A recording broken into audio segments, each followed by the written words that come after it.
The pounding shook the walls like thunder trapped inside wood and plaster, dragging Isolde from the deepest sleep she'd known in months. She lurched upright from the kitchen chair, scattering dried lavender across the stone floor, her heart slamming against her ribs before her mind could catch up with her body. The pounding came again. 3 heavy strikes against the front door, deliberate and urgent, the kind of knocking that belonged to creditors or soldiers, or men who brought news no one wanted to hear. She grabbed the iron poker from beside the cold hearth and moved through the darkened hallway, bare feet silent on worn floorboards. Rain hammered the windows. Lightning split the sky, and for one bright instant, she saw the shadow of a figure through the frosted glass of the door, tall, broad, drenched, swaying slightly. She tightened her grip on the poker. "Who's there?" Her voice came out stronger than she felt. No answer, just the rain and the wind and the rasping sound of someone breathing hard, labored, and wrong. She unbolted the door with one hand, poker raised in the other, and pulled it open. The man collapsed forward into her arms. The weight of him drove her backward, her shoulder slamming against the hallway wall as she struggled to keep them both upright. He was soaked through, his coat heavy with rain, and something darker that smeared across her nightgown. Blood. A tremendous amount of blood, warm and slick against her hands, pouring from somewhere beneath his left arm. His face pressed against her neck, and she felt the heat of fever radiating from his skin, the shallow, desperate rhythm of his breathing. "Please." The word was barely a whisper, torn from him like it cost everything he had left. "My horse threw me on the ridge road. I saw your light. I need." He trailed off, his legs buckling. Isolde dropped the poker and caught him with both arms, staggering under his weight. He was tall and solidly built, his clothes expensive even beneath the mud and blood. Fine wool, polished boots now caked with dirt, a signet ring on his right hand that caught the candlelight from the kitchen behind her. This was no ordinary traveler. "Stay awake," she ordered, dragging him toward the kitchen. "Whatever you do, don't close your eyes." She managed to lower him into the chair she'd been sleeping in moments ago. His head lolled back, dark hair plastered to a face sharp with pain. He was perhaps 30, with high cheekbones, and a jaw clenched so tight she could see the muscles jumping beneath his skin.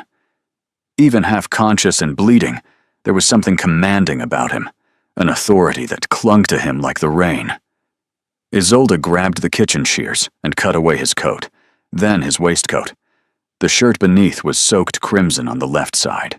She peeled the fabric back and found the wound, a deep gash along his ribs, jagged and ugly, the kind a branch or rock might tear into a body thrown from a horse at speed. Not fatal if she stopped the bleeding. Fatal if she didn't. She moved fast, pulling clean linen from the press, boiling water over the embers she coaxed back to life, retrieving the medical kit her mother had assembled years ago for exactly these kinds of emergencies. Living alone on the edge of the moors meant being your own doctor, your own protector, your own everything. The man drifted in and out of consciousness while she worked, cleaning the wound, pressing linen tight against the torn flesh, binding his ribs with steady hands that betrayed none of the panic screaming through her chest. At one point, his eyes opened fully and locked onto hers, pale and startling, glazed with pain, but sharply aware. "You're not a physician," he said, his voice rough. "No, I'm the woman whose door you nearly broke down at 2 a.m. Hold still." His lips twitched, something that might have been amusement if he'd had the strength for it. Then his eyes closed again, and his breathing evened out. Not the shallow gasping of before, but the deeper rhythm of unconsciousness. She tied off the last bandage and sat back on her heels, hands trembling now that the urgency had passed. Blood stained her nightgown, her arms, the floor around them. The kitchen looked like a battlefield. She studied his face in the firelight. Whoever he was, He was wealthy. The signet ring alone was worth more than everything she owned. His clothes, even ruined, spoke of London tailors, and the kind of life she'd only read about in the newspapers her father used to bring home from the village. She should send for the doctor in Thornfield. She should notify someone. But the rain was savage. The roads would be rivers by now, and the nearest neighbor was 3 miles across open moorland. Until morning, he was her responsibility. Isolde pulled a blanket from the back of the settle and draped it across him carefully, tucking it around his shoulders without disturbing the bandages. Then she retrieved her poker, positioned her mother's old rocking chair where she could watch both the stranger and the door, and settled in to wait for dawn. Outside, the storm raged on. Inside, the fire crackled, and a stranger bled on her kitchen chair, and Isolde Marchetti had no idea that the man she'd just saved was about to dismantle every carefully constructed wall she'd built around her life. Dawn broke gray and reluctant over the moors, the storm retreating into sullen drizzle. Isolde hadn't slept. She'd spent the remaining hours of the night monitoring the stranger's breathing, changing his bandages twice when the blood soaked through, and feeding the fire to keep the chill from settling into his bones. By first light, his fever had risen. His skin burned under her hand when she checked his forehead, and his breathing had taken on a rattling quality that made her stomach clench with worry. She was heating broth over the fire when hoofbeats thundered up the lane. Not one horse, but several, moving fast despite the muddy roads. Isolde barely had time to set down the pot before fists hammered against her door with the same urgency the stranger had shown hours earlier. She opened it to find 4 men on horseback and a 5th already dismounting, a tall man in a riding coat who moved with the rigid efficiency of someone accustomed to command. Behind them, a carriage was struggling up the rutted track, its fine black lacquer absurdly out of place against the wild moorland. "Where is he?" The dismounting man didn't introduce himself, didn't ask permission. His gaze swept past Isolde into the cottage with barely concealed desperation. "Where is the Duke?" The word landed like a stone dropped into still water. "Duke." She stepped aside wordlessly, and the man pushed past her into the kitchen, dropping to his knees beside the chair where the stranger lay. Your Grace, can you hear me?" "It's Collier. We've been searching all night." The stranger, the Duke, stirred. His eyes opened, unfocused, and fever-bright. "Collier, my horse. We found Apollo on the Ridge Road, Your Grace. Leg's not broken, thank God.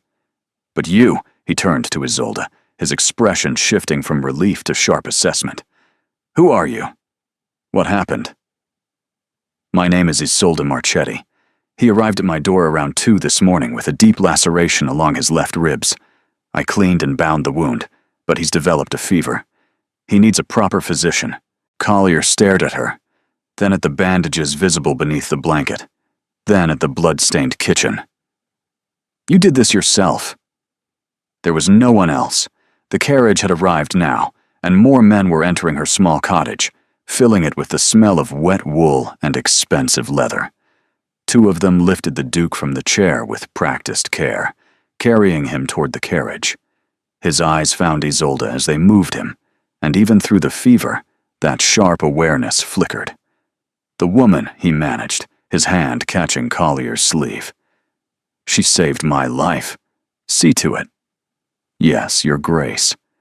And then he was gone, carried into the black carriage that looked like it belonged in another world entirely. Doors closed, commands were shouted, and within minutes, the procession was moving back down the lane, leaving Isolde standing in her ruined kitchen with blood on her hands and the strange, disorienting feeling of having been caught up in a storm and set back down in a different landscape. A duke. She'd spent the night saving a duke's life. She looked down at her stained nightgown, at the bloody linens piled by the hearth, at the chair where he'd sat. His signet ring had left an impression in the wooden armrest where he'd gripped it during the worst of the pain. She touched the mark absently, then caught herself and pulled her hand back. It didn't matter who he was. He was injured. She'd helped. And now he was gone. That was the end of it. Except it wasn't. 3 hours later, a rider returned with a leather purse containing 20 guineas and a card embossed with gold lettering. Caspian Ashworth, Duke of Dunmore. Below the printed name, a handwritten line in an unsteady hand that spoke of fever and determination. I owe you a debt, Miss Marchetti. I intend to repay it. Isolde turned the card over in her hands, studying the elegant script. 20 guineas was more money than she earned in a year. It would fix the leaking roof, replace the broken fence, buy seed for the spring planting. It was a lifeline thrown from a world so far above hers that it might as well have been a different country. She pocketed the money. She placed the card on the mantelpiece beside her mother's small portrait. And she tried very hard not to think about pale eyes full of pain and a voice that said, "Please," like it was the last word he'd ever speak. 2 weeks passed. The roof was fixed. The fence was mended. Isolde bought seed and new boots and a woolen shawl that didn't have holes in it, and she tried to forget about the Duke of Dunmore. The Moors didn't care about dukes. There were sheep to tend, a garden to maintain, preserves to make for the winter. Life on the edge of the moorland was relentless and solitary, and it left little room for daydreaming about men with signet rings who collapsed through her door at midnight. Then the carriage returned, the same black lacquer, the same fine horses, but this time it stopped at her gate with deliberate, unhurried purpose. Collier stepped out first, opening the door for a figure who emerged slowly, favoring his left side, but standing tall despite it. Caspian Ashworth looked different in daylight, without the mud and blood and fever. He was dressed impeccably in a dark blue coat that matched the bruised sky behind him. His dark hair swept back from a face that was sharper than she remembered, more angular, dominated by those unsettling light eyes that seemed to appraise everything they touched. He was leaning on a silver-handled walking stick, the injury clearly still troubling him, but his bearing was that of a man who commanded rooms and landscapes with equal ease. Miss Marchetti. He inclined his head with a formality that felt absurd, given that she'd last seen him semi-conscious and bleeding on her kitchen chair. Your Grace. She didn't curtsy. She wasn't sure she knew how, and she wasn't about to embarrass herself trying. You look better than when we last met. A low bar, given that I was half dead at the time. May I come in? She hesitated. A duke in her cottage was like a hawk in a henhouse, magnificent and entirely wrong for the setting. But she stepped aside and led him into the kitchen, painfully aware of its smallness, its roughness, the patched curtains and scrubbed stone floor. He sat in the same chair. She noticed him glance at the armrest where his ring had left its mark, his expression unreadable. Collier remained outside with the carriage, which meant whatever the Duke had come to say, he wanted to say it privately. Tea, she offered, because her mother had taught her that hospitality cost nothing. Please. She set about making it, grateful for something to do with her hands. He watched her move through the small kitchen with that same assessing attention, and she fought the urge to smooth her hair or straighten her worn dress. She was who she was. If the cottage offended his aristocratic sensibilities, he could leave. I came to thank you properly, he said when she set the cup before him, and to make you a proposition. Her hand stilled on the teapot. I'm not sure I like that word coming from a duke sitting in my kitchen. His lips quirked, that same ghost of amusement she'd glimpsed the night he arrived. Not that kind of proposition, Miss Marchetti. I need help, and I believe you're uniquely suited to provide it. He set down his teacup with deliberate care. My mother is dying. She has weeks, perhaps a month. Her final wish is to see me settled, married, content. She's made it the singular focus of her remaining time, and she's invited a woman named Lady Patience Gould to Ashworth Hall, for an extended stay with the explicit intention of brokering a match. "I'm sorry about your mother," Isolde said carefully. "But I don't see what this has to do with me. Lady Patience is my mother's choice, not mine. She's perfectly suitable on paper, but I have no desire to marry her, or anyone, while my mother is ill. Every moment spent entertaining Lady Patience's expectations is a moment stolen from the time I have left with my mother. But I can't refuse outright without breaking her heart." He met her eyes, and she saw something raw beneath the composure, grief already beginning even before the loss had fully arrived. "I need someone to come to Ashworth Hall as a guest, someone my mother might believe I'm genuinely interested in, enough to slow her campaign for Lady Patience without an outright refusal. Someone outside society who won't be entangled in the consequences when it ends. You want me to pretend to be your romantic interest to stall your dying mother's matchmaking. When you phrase it like that, it sounds monstrous. How would you phrase it?" Oh, he was quiet for a moment. "I'd say I'm asking you to help me protect the time I have left with someone I love, from an obligation I can't escape, and a match I don't want." The kitchen was silent, except for the wind pressing against the windows. "And what do I get from this arrangement?" she asked, because she wasn't naive, and kindness didn't pay for seed or boots or the 100 other things this cottage needed to survive another winter. "Name your terms," he said simply. "Whatever you need." Isolde looked at the Duke of Dunmore sitting in her kitchen, asking for her help with the same desperate intensity as the night he'd collapsed against her door. Different circumstances, same raw need underneath. She should say no. Every sensible part of her knew that walking into a duke's world, even temporarily, was like walking into a fire and hoping not to burn. "I'll think about it," she said. He nodded, and she could see he'd expected that answer. When he stood, he winced slightly, his hand moving to his injured side. "Don't take too long, Miss Marchetti. Time is the one thing I don't have." He left the card on her table again. Same gold lettering, same elegant script. But this time, written below in that unsteady hand, 3 words that stayed with her long after the carriage disappeared down the lane. "Please help me." She thought about it for 2 days.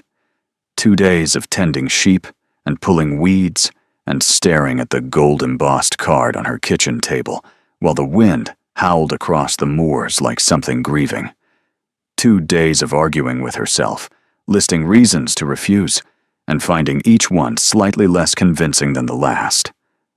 On the 3rd morning, she walked to the village post office and sent a letter. 4 lines. No flourishes. "Your Grace, I accept your proposition on the condition that we discuss terms before I set foot in your house. I will meet you at the coaching inn in Thornfield on Thursday at noon. Come alone. Isolde Marchetti." He came alone. She spotted him the moment she entered the inn's private dining room, seated by the window in a coat of charcoal gray, the walking stick propped against his chair. He rose when she entered, wincing only slightly. Whatever his physicians had done since she'd last seen him, the healing was progressing. His color was better. The sharp lines of pain around his eyes softened to something merely tired. "Miss Marchetti, thank you for coming." She sat across from him without preamble. "I have conditions. I expected nothing less. A serving girl brought tea and cold meat and bread." Isolde waited until she'd gone before speaking. "First, I need to understand exactly what I'm walking into. Who lives at Ashworth Hall? Who will I encounter? And who knows this arrangement is a performance?" Caspian's expression remained neutral, but something flickered in his eyes. Approval, perhaps, at her directness. Ashworth Hall is the family's principal estate in Derbyshire.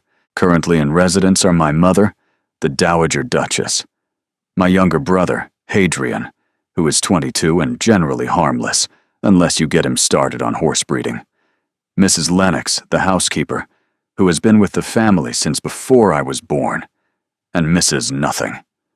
and as of next week, Lady Patience Gould and her mother, Mrs. Gould, who will be arriving as my mother's guests. And which of them know the truth? None. He held up a hand before she could protest. My mother must believe this is genuine, or it serves no purpose. Hadrian can't keep a secret to save his life. Mrs. Lennox would disapprove on principle and tell my mother immediately. This works only if everyone believes you are exactly what you appear to be. And what do I appear to be? A young woman I met during my recovery on the moors. Someone who saved my life and captured my interest. That part, at least, has the advantage of being partially true. Isolde ignored the implication and pressed forward. Second condition. When this ends, however it ends, I leave with my reputation intact and my circumstances improved. I want a proper letter of reference from your household and enough to lease farmland of my own. Not charity. Payment for services rendered. How much land?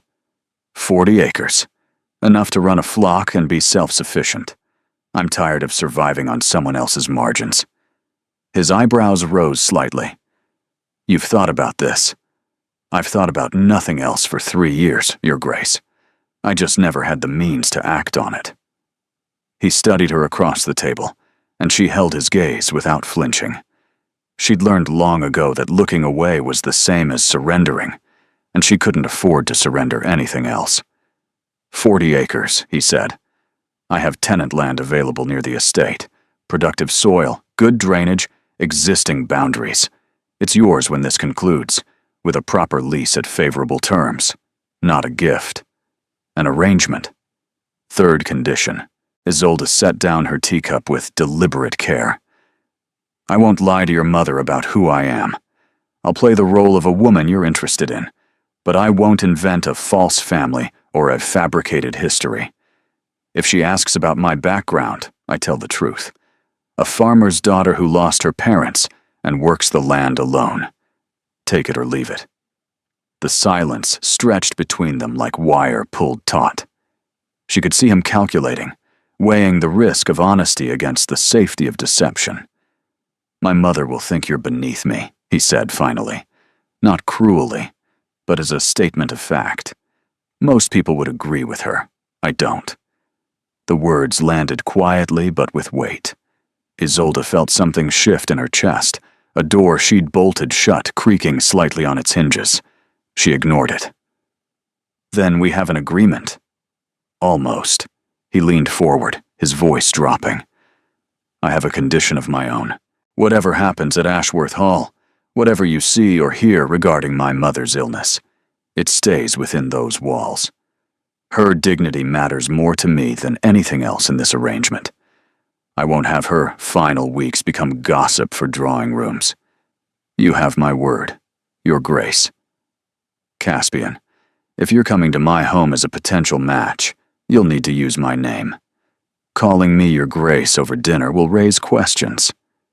Isolde tested the name silently, feeling its shape.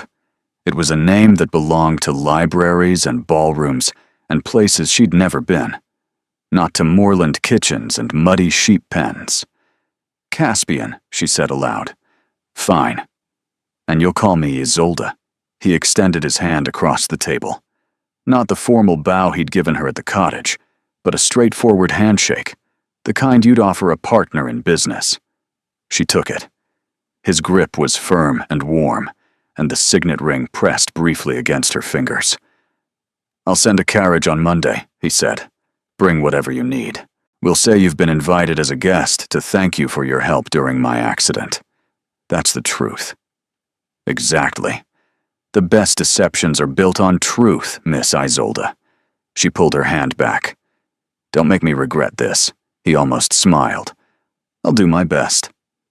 She left the inn first, walking out into the gray thornfield afternoon, with the distinct sensation of having just stepped off solid ground and into open air. Behind her, through the window, she could feel him watching her go. Monday. 4 days to pack up her life and walk into someone else's. She quickened her pace against the wind and didn't look back. The carriage arrived at dawn on Monday, black and gleaming and hopelessly conspicuous on the narrow moorland track. Collier drove. He nodded to Isolde with something approaching respect as he loaded her single trunk, a battered leather case that contained everything she owned that mattered. 2 dresses, both practical. Her mother's recipe book, her father's folding knife, a pouch of dried lavender from the garden, a wool shawl that didn't have holes in it, thanks to the Duke's 20 guineas. She locked the cottage door, pocketed the key, and climbed into the carriage without ceremony. The leather seats were softer than her bed. She ran her fingers across them once, then folded her hands in her lap, and watched the moors roll past, wild and familiar, and slowly giving way to something else. The journey took 5 hours. Moorland became farmland, farmland became woodland, and woodland became the kind of manicured parkland that announced wealth long before any building came into view. Rolling hills sculpted by generations of careful tending, ancient oaks lining a private road that seemed to stretch forever, a lake glinting silver in the afternoon light. Then Ashworth Hall appeared, and Isolde's breath simply stopped. It was enormous. Not just large in the way she'd imagined, but vast in a way that redefined her understanding of the word. A sprawling Palladian facade of honey-colored stone, columns flanking a central entrance that could have swallowed her entire cottage. Wings extended on either side like arms, opened in welcome or warning. She couldn't tell which. Gardens cascaded down terraced slopes, and somewhere behind the house she could hear the distant sound of a fountain. She sat frozen in the carriage, staring through the window, her single battered trunk suddenly the most absurd object in existence. Collier opened the door. "Miss Marchetti, welcome to Ashworth Hall." She stepped out onto gravel so perfectly raked it looked like it had never been walked on. Servants were already emerging from the entrance, a line of them in crisp uniforms, moving with choreographed precision. A woman in severe black led them, her posture as straight as the columns behind her, and her expression carefully neutral in a way that managed to communicate judgment without a single word spoken. "Miss Marchetti, I'm Mrs. Lennox, the housekeeper. His Grace has asked me to show you to your rooms. Rooms. Plural." Isolde followed the woman through the entrance hall and had to physically stop herself from gaping. Marble floors polished to mirrors, a staircase that curved upward like something from a dream. Portraits of Ashworth ancestors, watching from gilded frames with expressions that ranged from stern to vaguely disappointed, as if they could already tell she didn't belong. The guest suite was on the 2nd floor, east wing, a bedroom with ceilings so high she could barely make out the plasterwork, a sitting room with its own fireplace and writing desk, a dressing room with a wardrobe that could have housed a family of 4. The bed was canopied in pale green silk, the sheets so white they seemed to glow. Her trunk sat in the center of the dressing room floor like a stone dropped in a cathedral. A young maid appeared, curtsying. "Miss, I'm Nell. I've been assigned to attend you during your stay. Shall I unpack your things?" Isolde looked at her single trunk, at the vast wardrobe, at Nell's carefully neutral expression. "There isn't much to unpack." "That's quite all right, miss. Lady Dunmore has arranged for Madame Colville to visit tomorrow for fittings. You'll have a full wardrobe within the week. Lady Dunmore, the Dowager." Caspian's dying mother was already dressing her before they'd even met. Isolde wasn't sure if that was generosity, or strategy, or something more complicated than either. She unpacked herself, ignoring Nell's polite distress at not being allowed to help. Her 2 dresses looked pitiful, hanging in the enormous wardrobe, like sparrows perched in a ballroom. She placed her mother's recipe book on the writing desk, her father's knife in the nightstand drawer, and the lavender pouch on the pillow.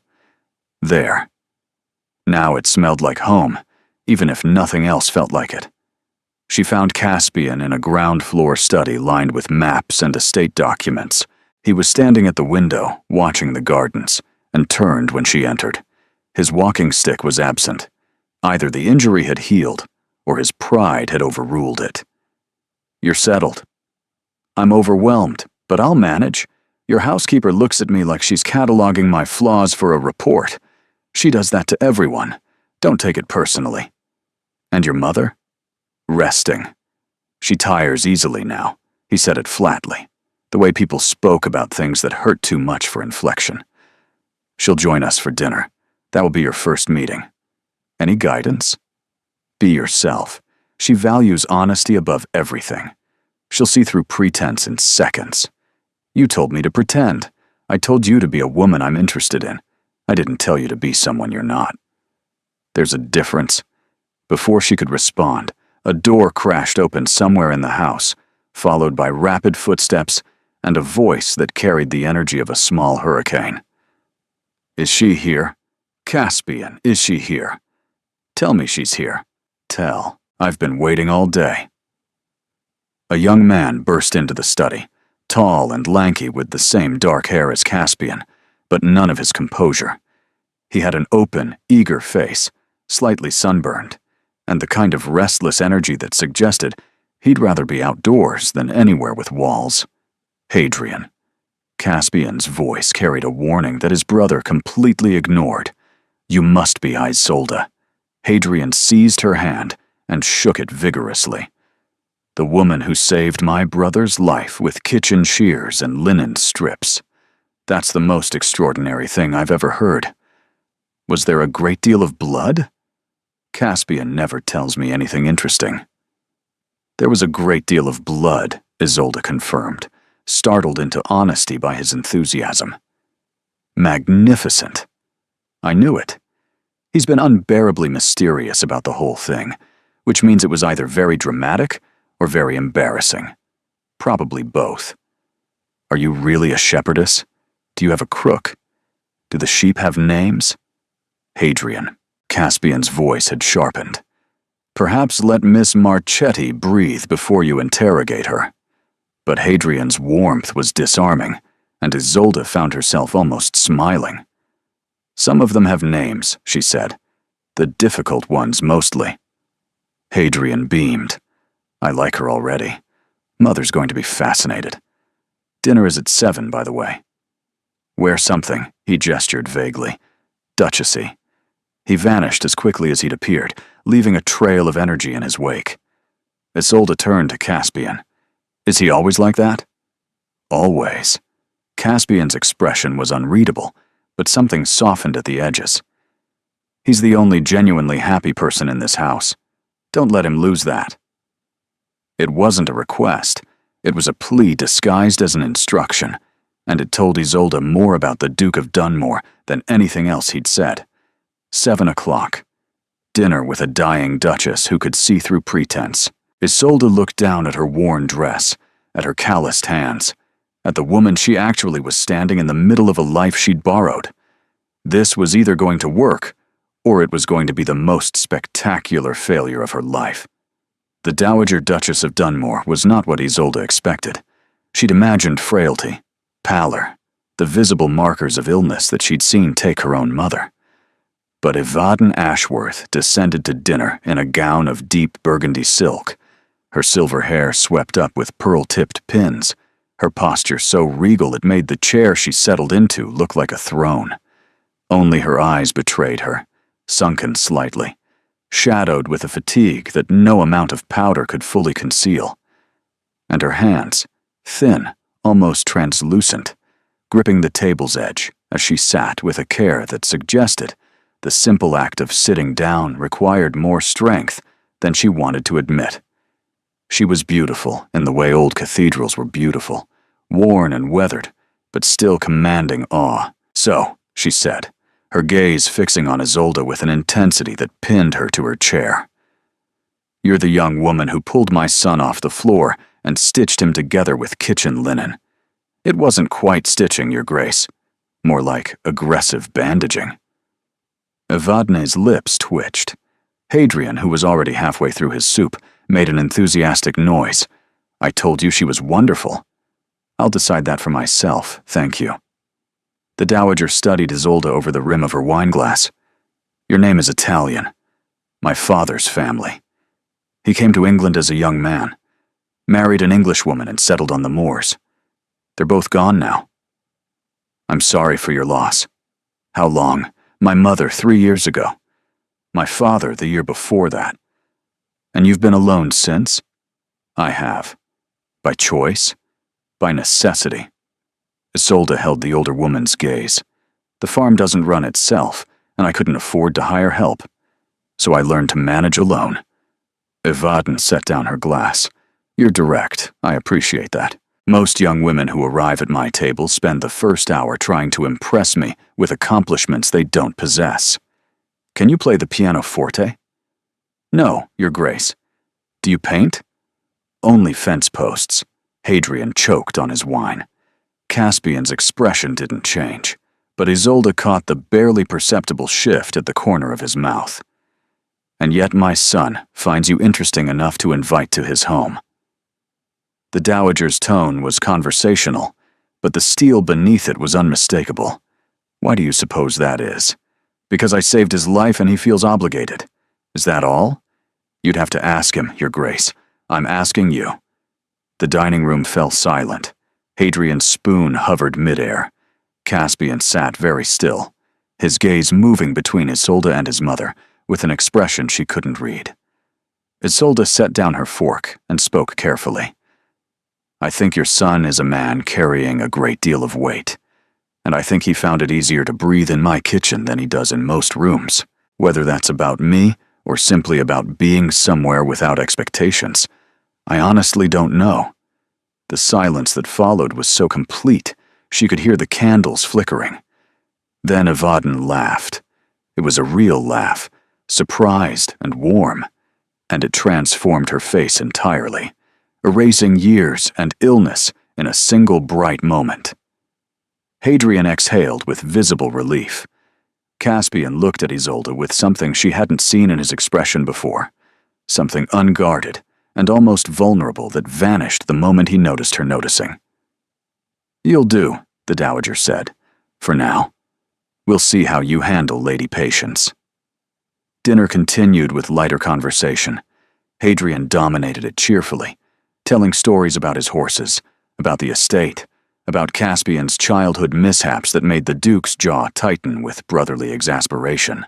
Evadne contributed sharp observations and dry wit that reminded Isolde of her own mother, a woman who could level you with a sentence and make you grateful for the correction. When the men withdrew for port, a ritual Isolde found baffling.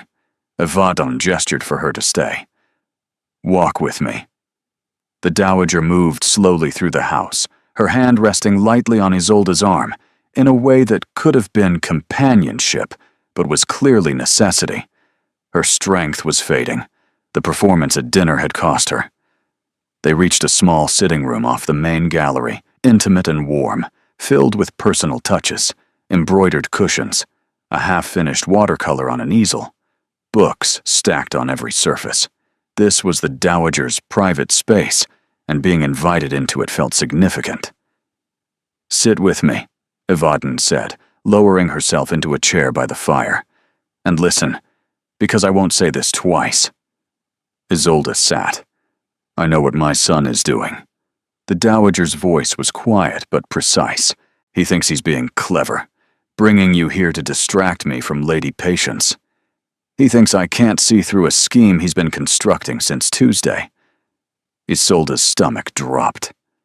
Your Grace, Don't insult me with denial. I've known that boy for 32 years. He can't hide anything from me, except the things that truly matter, and those he hides so well that not even he knows where he's put them. Evadne leaned forward, and in the firelight, her illness was suddenly, terribly visible. The thinness of her wrists, the faint yellow tinge beneath her powdered skin, the exhaustion pooling in her eyes. I am dying, Miss Marchetti. Not dramatically, not quickly, but certainly. The physicians give me weeks. I give myself perhaps a month, because I've always been more stubborn than they expected. And in whatever time I have left, I want one thing for my eldest son, to see him married. No, to see him feel something. Evadne's voice cracked, just slightly, before she steadied it. His father died 2 years ago, and something shut down inside him. He performs his duties. He manages the estates. He is responsible and capable, and utterly, completely hollow. Grief has turned him into a monument instead of a man. I don't care if he marries you or Lady Patience or no one at all. I care that he stops sleepwalking through his own life before I'm gone, and there's no one left who remembers what he was like before. Isolde's throat tightened. She thought of the night he'd arrived at her door, the way he'd said please like it was torn from him, the only unguarded moment she'd witnessed. Lady Patience won't wake him up, Evadne continued. She's suitable and safe, and she'll let him stay exactly as he is, comfortable, numb, dead inside while his heart keeps beating. I invited her because it's expected, because duty demands I try. But I don't actually want him to choose her. Then what do you want? I want him to choose something. Anything. With passion. With conviction. With the kind of reckless certainty his father had when he chose me against everyone's advice. I want to see fire in my son before I die, Miss Marchetti, even if it burns everything down. The fire crackled between them. Isolde sat very still, the weight of a dying woman's hope pressing down on her like stone. I can't promise that, she said quietly. I can't make someone feel things they've locked away. No. But you can refuse to let him stay locked. The Dowager reached out and took Isolde's hand, her grip surprisingly strong. And if you hurt him, if this is merely an opportunity to you and nothing more, I will use whatever time I have left to ensure you regret it deeply. I understand. Good. Evadne released her hand and settled back into her chair, the fierce energy draining from her as quickly as it had appeared. Now, tell me about your sheep. Isolde blinked. My sheep? You said the difficult ones have names. I'd like to hear them. So Isolde told her about the sheep, about the moors, about the farm and the wind, and the stubborn ewes who escaped every fence she built. And the Dowager listened with closed eyes and a faint smile. And when Isolde finally ran out of words, Evadne was asleep in her chair, her thin hands folded in her lap, her breathing shallow but steady. Isolde draped a blanket over her carefully and left the room without a sound. In the hallway, she found Caspian waiting, his shoulder against the wall, arms crossed, his expression taut with something she recognized. Fear. She knows, Isolde said quietly. I assumed she would. She doesn't care about the scheme. She cares about you. His jaw tightened. What did she say? That she wants to see fire in you before she dies. That Lady Patience won't provide it. And you? Can you? The question hung between them in the dim hallway, heavy with things neither of them was ready to name. I don't know, Isolde said honestly, but I think that's a better answer than no. She walked past him toward her room, and she felt his gaze follow her all the way down the corridor, steady and searching, and full of something that might have been the beginning of hope.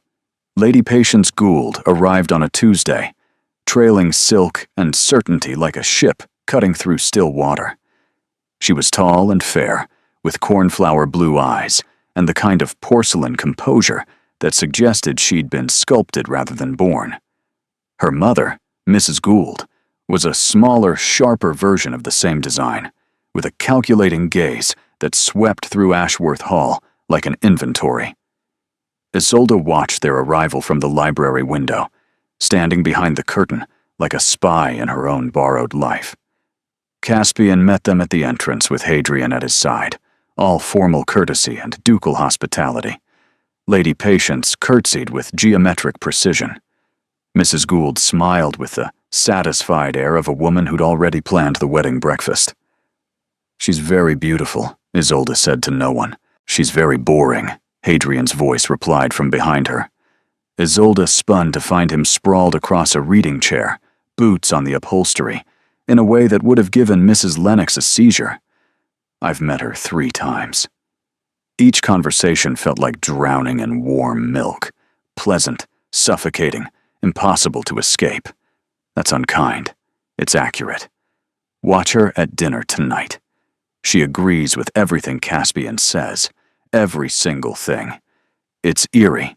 If he told her the sky was green, she'd compliment the shade. Dinner confirmed Hadrian's assessment with surgical precision.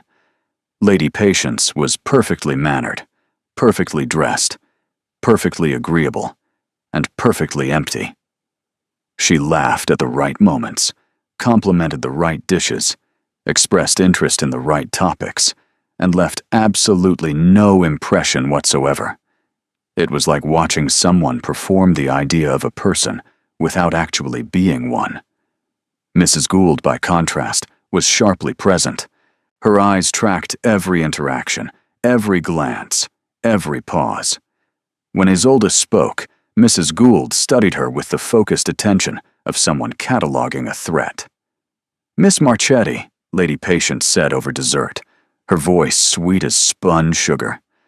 "Caspian tells us you're a farmer. How fascinating. I've always wondered what country life is like for those who actually work the land." The emphasis on actually was delicate but deliberate. Isolde felt the blade beneath the silk. "It's mostly mud and stubbornness," she replied. "Not unlike London society, I imagine." Hadrian inhaled his wine. Caspian's hand stilled on his glass.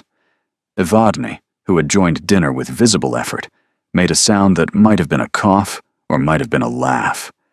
Lady Patience's smile didn't waver. "How charming. You have such a natural wit. It must come from all that fresh air." The rest of the evening was a careful choreography of politeness masking warfare. Lady Patience positioned herself beside Caspian at every opportunity, touching his arm when she laughed, leaning close when she spoke, radiating possession without ever making an explicit claim. Mrs. Gould engaged Evadne in conversation about the estate, the title, the responsibilities of a duchess, all framed as innocent curiosity, but aimed like arrows. Isolde retreated to the edges, watching the performance with growing discomfort. She didn't belong in this world of coded language and strategic smiles. Her weapons were bluntness and honesty, and neither served her here. Later that night, she found Caspian in the garden. He stood on the stone terrace, hands in his pockets, staring at the dark grounds, with the fixed intensity of a man trying to see something that wasn't there. "Your mother is exhausted," Isolde said, stepping out beside him. "She shouldn't have come down for dinner. She wanted to observe, to see you and Patience in the same room. And what did she observe? That Lady Patience is exactly as suitable as expected. Is that what you think?" "I think Lady Patience is a mirror. She reflects whatever the person in front of her wants to see. That's useful in a duchess, perhaps. But it's not real."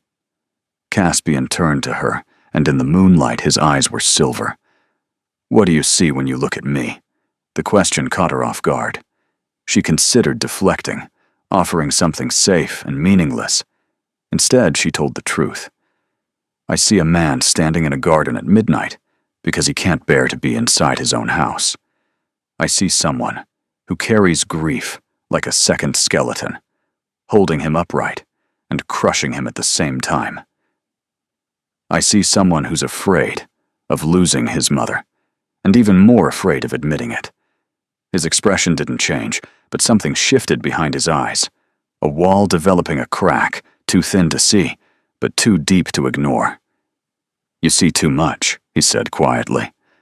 "You asked." "I did." He looked away, back at the darkened gardens. "The Ashworth Summer Ball is in 10 days. My mother insists on hosting it despite her condition. She says it's tradition, and she won't let illness steal one more thing from this family. Lady Patience expects to be presented as my particular interest. My mother expects to see me choose. And what do you expect? I expect to feel nothing, as usual." He said it without self-pity, as a simple fact. "Except when you're nearby. Then I feel too much, and I don't know what to do with any of it." He left before she could respond, walking into the dark garden with long strides that carried him away from his own admission. Isolde stood on the terrace, the night air cool against her flushed skin, and wondered when exactly she'd stopped performing and started caring. The days before the ball became a strange battlefield. Lady Patience occupied Caspian's time with relentless grace, suggesting rides, walks, reading together in the drawing room. Mrs. Gould insinuated herself into Evadne's confidence, discussing household management and family lineage with the efficiency of a woman building a case. Isolde found herself pushed to the margins. At meals, Lady Patience dominated conversation. During afternoon calls, Mrs. Gould positioned her daughter beside Caspian with strategic precision. Hadrian tried to balance things, pulling Isolde into conversations, making room at tables, but even his cheerful energy couldn't overcome the Goulds' practiced campaign. "You can't let her win," Hadrian said bluntly on the 5th day, finding Isolde in the kitchen garden pulling weeds with unnecessary violence. "Win what? There's no competition. Isn't there?" He crouched beside her, his expression uncharacteristically serious. "I've watched my brother for the past week. When Patience talks to him, he's polite and empty. When you talk to him, he's awake. Actually awake, like someone turned a light on inside a dark room. I don't know what's between you two, and I don't need to know. But I know my brother, and I know what it looks like when he's alive versus when he's just going through the motions. Don't let him disappear back into the motions because some overdressed China doll is better at playing the game." "I'm not playing any game, Hadrian." "Then maybe you should start. Because Patience is, and she's good at it. And if she succeeds, my brother spends the rest of his life married to a woman who'll never challenge him, never surprise him, never make him feel anything beyond comfortable obligation. He'll be perfectly appropriate and perfectly dead inside, and my mother will die, knowing she failed to save him." The words hit like cold water. Isolde sat back on her heels, dirt on her hands, the summer sun warm on her back, and felt something harden inside her. Not ambition, not competition, something simpler and fiercer. She wasn't going to let Caspian Ashworth disappear into a life of beautiful numbness, not because she wanted his title or his wealth or his world, but because she'd seen the man underneath, bleeding on her kitchen chair, saying please like it was the last word he knew. That man deserved more than a mirror. "Fine," she said. "What do I wear to a ball?" Hadrian's grin was blinding. "Leave that to me." Madame Colville had delivered the wardrobe days earlier, but Isolde had barely touched it, feeling like a fraud every time she opened the wardrobe doors. Now, the evening of the Ashworth ball, she stood in front of the mirror in a gown of deep midnight blue silk that Hadrian had specifically requested. It was simpler than anything Lady Patience would wear, elegant without being ornate, the color rich and dark against Isolde's olive skin and dark hair. Nell had arranged her hair with small white flowers from the garden, tiny and fragrant, nothing expensive and nothing borrowed. She looked like herself, only illuminated, like someone had turned a lantern on inside her and the light was shining through. Evadne appeared in her doorway, leaning heavily on a cane she hadn't used a week ago. The illness was accelerating. Even her careful performances couldn't fully conceal it now. "Blue," the dowager said. "Good. Patience will be in pink. You'll look like midnight standing next to cotton candy. Your Grace, you should be resting. I'll rest when I'm dead, which will be soon enough. Tonight I want to watch my son make a decision, even if it's the wrong one. Especially if it's the wrong one. Wrong decisions made with conviction are worth more than right ones made from cowardice." She studied Isolde for a long moment, then nodded. "You'll do more than do tonight. You'll shine. Don't let anyone convince you otherwise." The ballroom at Ashworth Hall was transformed. Hundreds of candles blazed from chandeliers and sconces, casting golden light across a room filled with Derbyshire's finest families. Music floated from a small orchestra positioned in the gallery. Flowers cascaded from every surface. White roses and trailing ivy. Evadne's signature, her last grand gesture as mistress of this house. Isolde descended the staircase alone. No escort, no announcement. Just a woman in blue walking into a room full of strangers who were already whispering about her. She felt their eyes like heat, curious, dismissive, intrigued. Caspian stood near the entrance, receiving guests with Hadrian. He wore black evening dress that made him look carved from shadow, severe and striking. Lady Patience was already beside him in pale pink, exactly as Evadne had predicted, her hand resting on his arm with casual possession. When Caspian saw Isolde, he went still. Not the controlled stillness she'd grown accustomed to, the careful blankness he wore like armor. This was different.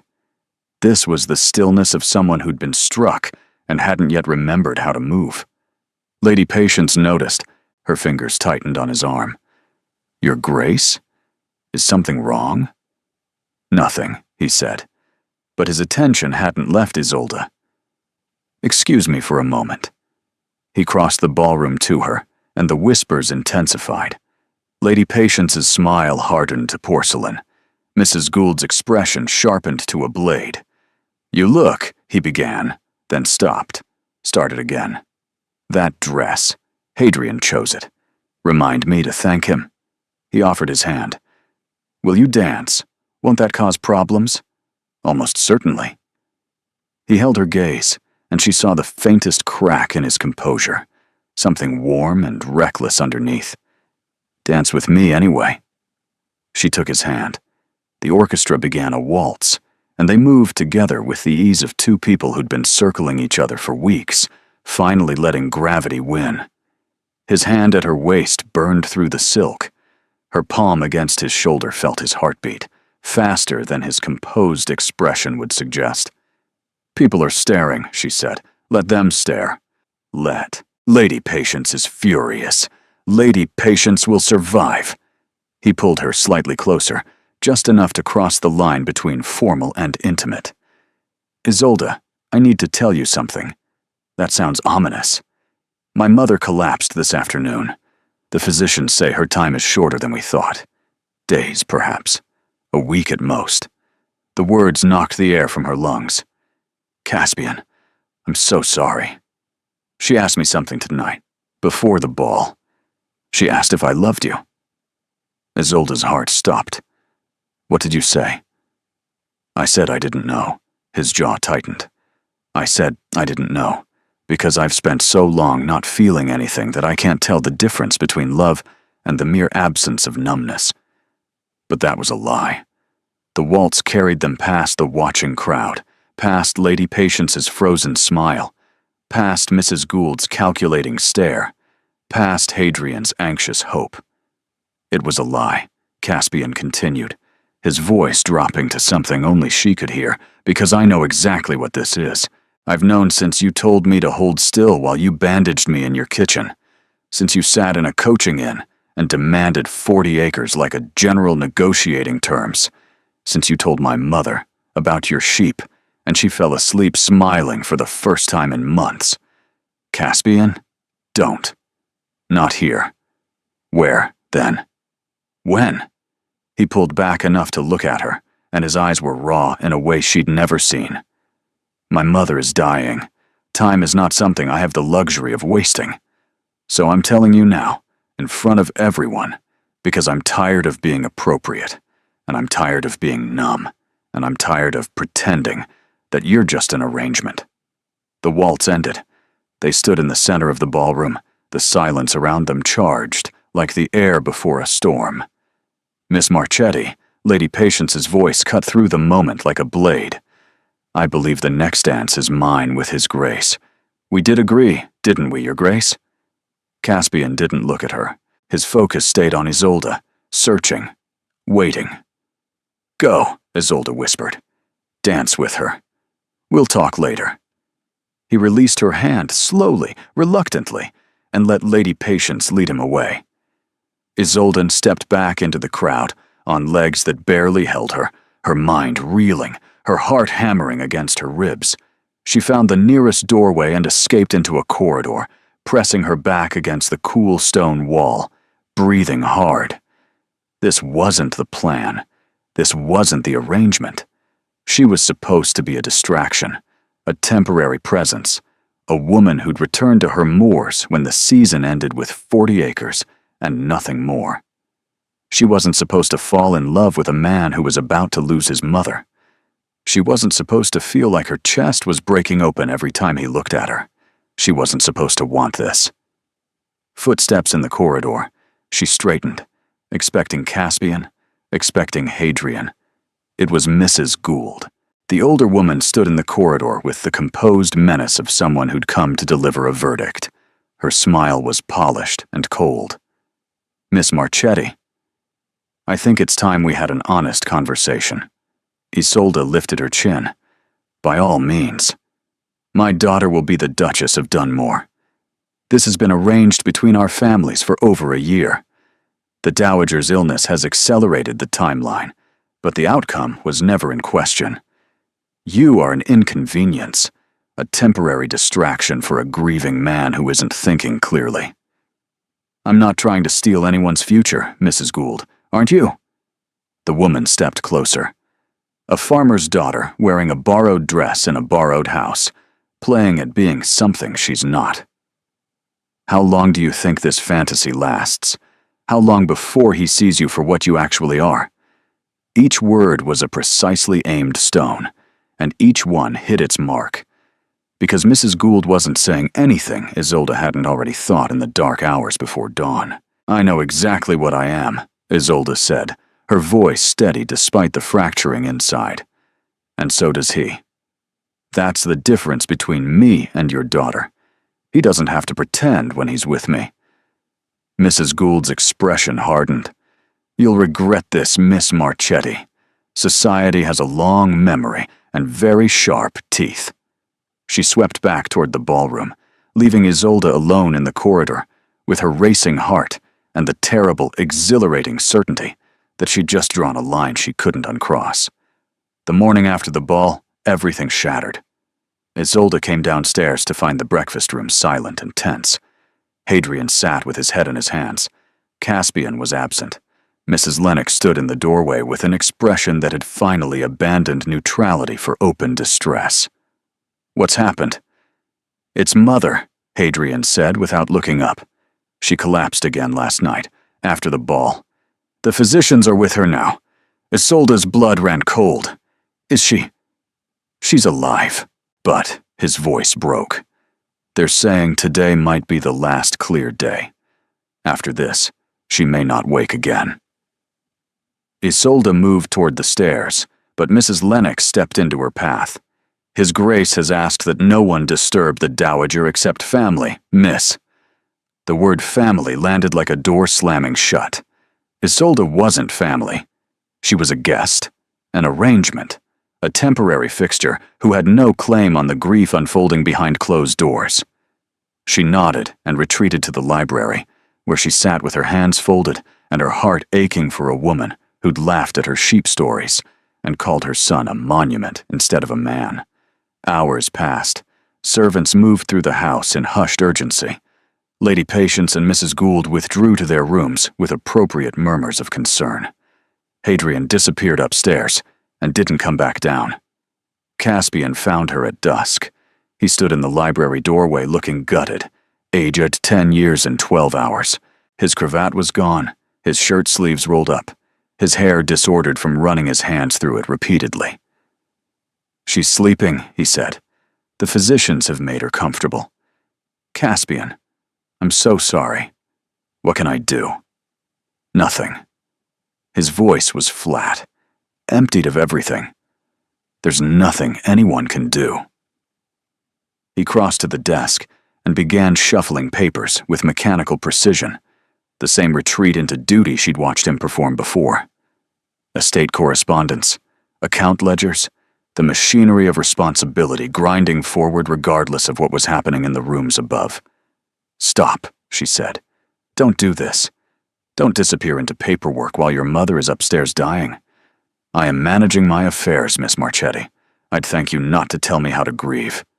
Miss Marchetti, the formality stung worse than anything Mrs. Gould had said. "Caspian." She stood, moving toward him.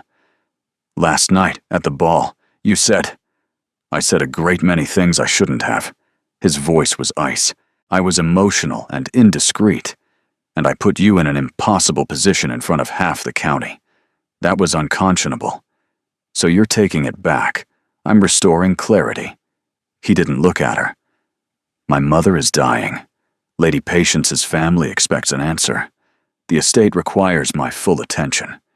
I don't have the luxury of complicating matters further." Complicating matters. Is that what I am? He was silent. The silence said everything his words wouldn't. Something broke inside Isolde then. Not loudly, not dramatically. A quiet snap, like a thread pulled too tight for too long. "I see," she said. "You're afraid. And instead of admitting it, you're retreating behind the title and the ledgers and the word duty because feeling things terrifies you more than losing them." His hand tightened on the pen until his knuckles went white. "Your mother begged me not to let you stay locked inside yourself. She said she wanted to see fire in you before she died, and for one night, one single night, I thought I saw it too. But you'd rather be safe and empty than risk being hurt. So be safe, Your Grace. Marry Lady Patience. Be numb. Be appropriate. Be everything your mother is terrified you'll become. Get out." The words were barely audible. I was already leaving. She walked from the library without looking back. In her room, she packed her single trunk with the same calm efficiency she'd used to bandage a bleeding duke on a storm-soaked night. 2 dresses, her mother's recipe book, her father's knife, the lavender pouch. She paused at the wardrobe, at the midnight blue gown still hanging where Nell had placed it.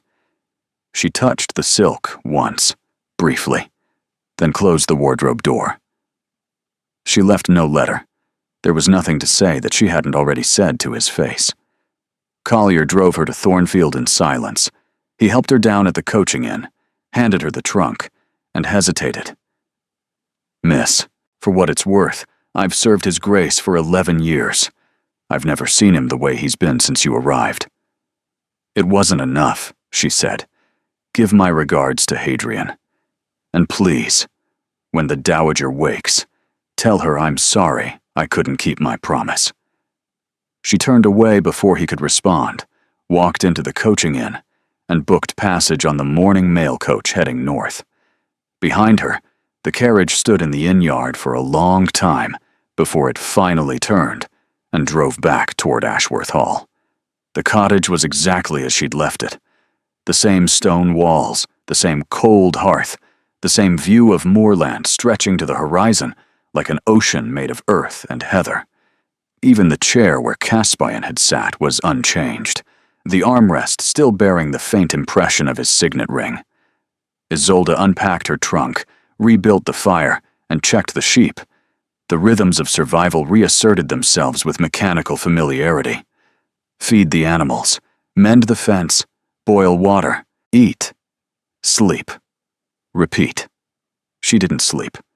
She lay in her narrow bed and stared at the ceiling and listened to the wind howling across the moors and thought about pale eyes full of pain and a voice that said, "Please," like a prayer, and "I feel alive," like a confession torn from stone. 3 days passed. She pulled weeds. She fixed a gate hinge. She baked bread that tasted like nothing. She read the same page of a book 11 times without absorbing a single word. On the 4th day, a letter arrived, not from Caspian, from Hadrian. "Isolde, Mother died this morning. She went peacefully, in her sleep. Caspian was with her. She woke once, near the end, and asked for you. He told her you'd gone home. She said, 'Good. That one doesn't run from anything. She's running towards something she hasn't figured out yet.' I don't know what she meant, but it sounded right. Lady Patience left yesterday. Caspian dismissed her, actually dismissed her, told Mrs. Gould there would be no match, no courtship, no further discussion. Mrs. Gould threatened scandal. Caspian said he'd welcome the variety. Then he locked himself in his study and hasn't come out since. He won't eat. He won't talk to me. He won't talk to anyone. The funeral is Thursday. I'm not asking you to come back. I know what happened. He told me, in his way, which means he told me almost nothing, and I filled in the rest. But I want you to know that my mother liked you. Actually liked you. Not tolerated you. Not approved of you strategically, but liked you as a person. She told me the night of the ball that you were the first real thing that had walked through our door in years. I don't know what that means for you and Caspian. Maybe nothing. Maybe everything. But I thought you should know. Your friend, Hadrian. Isolde read the letter 3 times. Then she sat at her kitchen table, pressed her forehead against the worn wood, and cried. She cried for Evadne, who had wanted fire and died waiting for it. She cried for Caspian, locked in his study, shuttered and alone. She cried for herself, for the 40 acres she'd bargained for, and the life she'd walked away from, and the terrifying possibility that she'd made the worst mistake of her life by confusing self-preservation with courage. On the 5th day, a package arrived at the village post office. Old Mr. Bramwell, who kept sheep on the adjacent hills and checked on her occasionally with the gruff kindness of a man who expressed concern through practical action, brought it up the lane. "Fancy paper," he said, handing over the small wrapped parcel. "Somebody important, I'd wager." Isolde unwrapped it at the kitchen table. Inside was a book, leather-bound, well-worn, pages soft from years of handling, a collection of Keats, with notes in the margins in a handwriting she didn't recognize. Careful, elegant, feminine. A note was tucked inside the cover, written in Evadne's hand, with an instruction on the envelope in Mrs. Lennox's precise script. To be delivered to Miss Marchetti upon my passing. Miss Marchetti, this was my favorite. My husband gave it to me the day he proposed. I've carried it for 34 years. I want you to have it, not because of my son, but because you reminded me what it feels like to be real in a house full of performances. Whatever you decide, decide it with fire. Evadne. Isolde held the book to her chest and understood, finally, what Evadne had been trying to tell her all along. Not to save Caspian, not to fix him, or wake him, or perform some miraculous transformation. Simply to be real. To be honest. To refuse the comfortable numbness that grief and fear and propriety conspired to create. She'd run because she was afraid. Afraid of wanting something she couldn't keep. Afraid of loving someone whose world would never fully accept her. Afraid that the cottage and the moors and the safe, small life she'd built were all she deserved. But Evadne's voice echoed in her mind. That one doesn't run from anything. She's running towards something she hasn't figured out yet. Isolde set the Keats on the table beside Caspian's card, still sitting on the mantelpiece where she'd placed it weeks ago. 2 objects from 2 Ashworths, both asking her the same question. Are you brave enough? She stood in her kitchen, wind rattling the windows, and made a decision. She pulled on her boots, locked the cottage door, and walked to the village to hire a horse. She arrived at Ashworth Hall at dusk, travel-worn and wind-blown, and carrying nothing but her mother's recipe book and the Keats tucked inside her coat. The great house looked different in grief. Curtains drawn, black crepe on the door, the gardens untended in a way that would have horrified Evadne. Collier met her at the gate. He didn't look surprised. He looked relieved. "He's in the study, miss. Hasn't come out in 2 days. Hadrian's tried everything." Isolde walked through the entrance hall without waiting for an escort, past the marble floors and the ancestor portraits and the staircase that curved like a dream, past the morning room where she'd first met Hadrian's hurricane energy, past the library where she'd watched Caspian retreat into ledgers rather than face his own heart. The study door was locked, She knocked. No answer. Caspian. It's Isolde. Open the door. Silence. I rode 6 hours across open moorland to get here. My legs are numb, I smell like horse, and I haven't eaten since breakfast. Open the door, or I'll have Collier remove it from its hinges. A pause, then the sound of a lock turning. The door opened 2 inches. One eye regarded her through the gap, bloodshot and exhausted. You left, he said. You told me to get out. I was grieving. You were hiding. There's a difference. Can I come in? He opened the door fully and stepped back. The study was a disaster. Papers everywhere. Half-eaten meals on trays. Curtains drawn against the daylight. Caspian looked like a man who'd been at war. Unshaven. His shirt wrinkled and his cravat absent. He moved to the window and stood with his back to her, arms crossed, every line of his body defensive. My mother is dead, he said. I know, Hadrian wrote to me. I'm so sorry, Caspian. She didn't suffer. At the end, he stopped. His shoulders tightened. At the end, she asked for you. She wanted to know if you were coming back. Isolde's throat ached. What did you tell her? That you'd gone. That I'd driven you away because I was afraid. She said, Of course you did. You're your father's son, after all. Stubborn and terrified, and too proud to admit you need someone. His voice cracked on the last word, and Isolde crossed the room and put her hand on his back. He flinched, then stilled, then shuddered, a tremor that ran through his whole body like a fault line finally giving way. She left me this. Isolde pulled the Keats from her coat. Your mother sent it before she died. She'd arranged with Mrs. Lennox to have it delivered to me. Caspian turned. When he saw the book, his composure shattered. Not dramatically, not with noise. His face simply crumpled, like a building collapsing inward, and he sat down heavily in his chair, pressing the book against his chest with both hands. This was hers, he whispered. My father gave it to her. She kept it on her nightstand every single night for 34 years. She gave it to you? She told me to decide with fire. He looked up at her, and his eyes were raw, unguarded, stripped of every wall he'd ever built. No title, no composure, no carefully constructed emptiness. Just a man who had lost his mother and was terrified of losing everything else. I don't deserve you coming back, he said. I pushed you away. I called you Miss Marchetti and retreated behind my ledgers and let you walk out when I should have been on my knees, begging you to stay.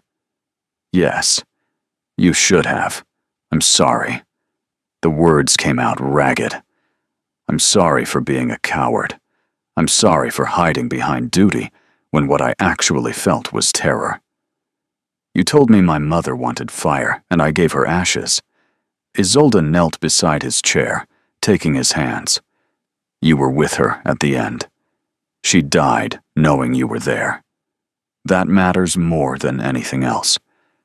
But you weren't there because of me. I'm here now. He pressed his forehead against their joined hands, and she felt the wetness of tears on her knuckles.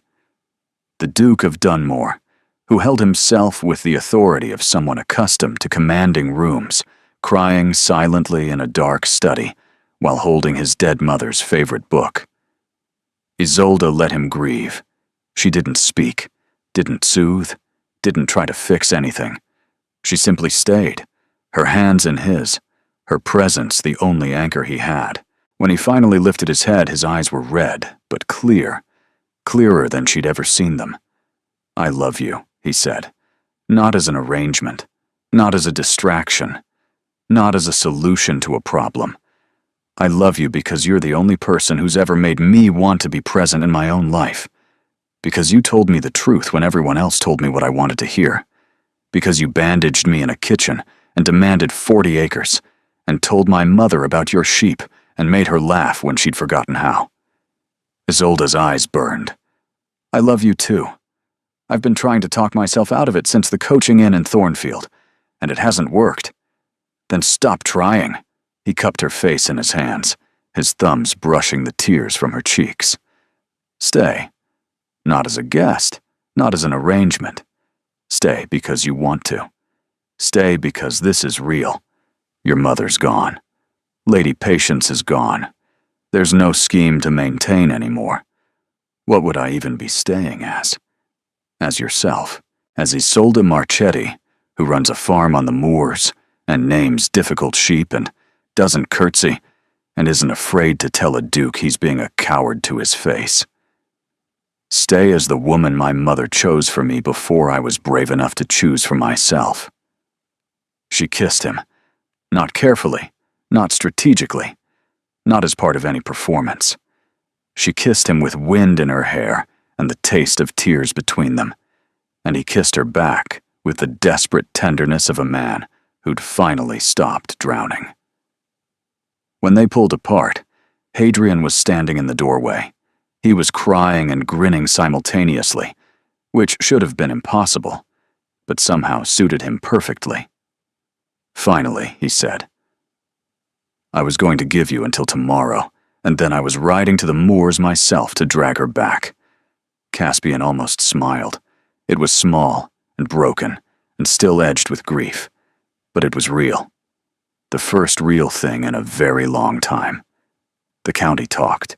Of course they talked. The Duke of Dunmore, barely out of mourning, had dismissed the eminently suitable Lady Patience Gould and was openly courting a farmer's daughter from the moors, a woman with no fortune, no family name, no connections. A woman who kept sheep. Mrs. Gould spread her version of events through every drawing room in Derbyshire. The Duke had been manipulated by an opportunistic country girl who'd exploited his grief. Lady Patience had been wronged. The family reputation was in tatters. Caspian responded by hosting a memorial dinner for his mother, 3 weeks after her death, and seating Isolde at his right hand. The guest list included every significant family in the county, and the invitation was worded in a way that made attendance feel less optional than obligatory. Isolde wore the midnight blue gown, the one she'd left behind, and Nell had quietly kept, pressing it fresh each week as if she'd known. The memorial was Evadne's design, planned in a letter she'd left with her solicitor to be delivered after her death. The menu she'd chosen, the music she'd selected, the readings she'd assigned, including one for Isolde, the Keats, the same poem her husband had marked in the book he'd given her decades ago. Isolde stood before a room full of strangers who had every reason to dismiss her and read the poem with a steady voice, her accent unhidden, her calloused hands visible on the leather cover, every inch of her exactly who she was. A farmer's daughter reading a dead duchess's favorite poem in a dead duchess's house and making it sound like it belonged. When she finished, the silence held for 3 full heartbeats. Then Hadrian began to clap, slowly, deliberately, his eyes bright. Others followed, reluctantly at first, then with genuine warmth. Not everyone. Mrs. Gould sat rigid as iron. Several older families exchanged disapproving glances. But enough to matter. Caspian stood and crossed to Isolde.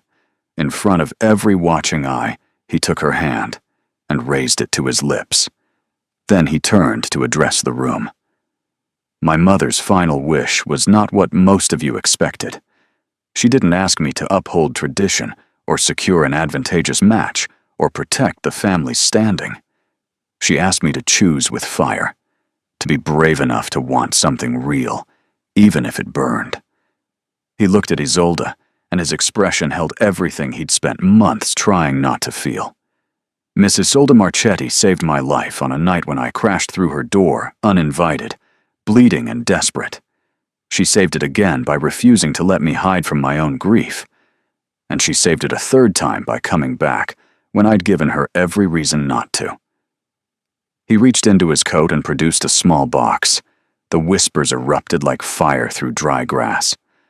I'm not asking because it's proper, or expected, or strategically sound. I'm asking because my mother was right. Love isn't a luxury. It's the only thing that makes any of this bearable. He opened the box. Inside was a ring. Not the Ashworth family diamond that tradition demanded, but a simple band of gold, set with a single sapphire, the color of the midnight gown she'd worn the night everything changed. Isolde Marchetti. "Will you marry me?" The room held its breath. Mrs. Gould's face was a mask of fury. Hadrian was gripping the table edge with white knuckles. Mrs. Lennox, standing in the doorway, had abandoned her lifetime of professional neutrality and was openly weeping. Isolde looked at the ring, at the man holding it, at the room full of people who would judge her for the rest of her life regardless of her answer. Then she looked at Caspian's eyes, raw and hopeful and terrified, and she saw the man who'd collapsed against her door, the man who'd sat in her kitchen asking for help, the man who'd confessed his heart during a waltz and cried in a dark study, and finally chosen fire. "Yes," she said, "absolutely, recklessly, completely, yes." He slid the ring onto her finger and kissed her, and the room erupted in a complicated mixture of applause and scandal, and one very loud whoop from Hadrian that echoed off the ceiling. 6 months later, Isolde stood in the Ashworth Hall kitchen garden, elbow deep in soil, planting the herbs from her mother's recipe book.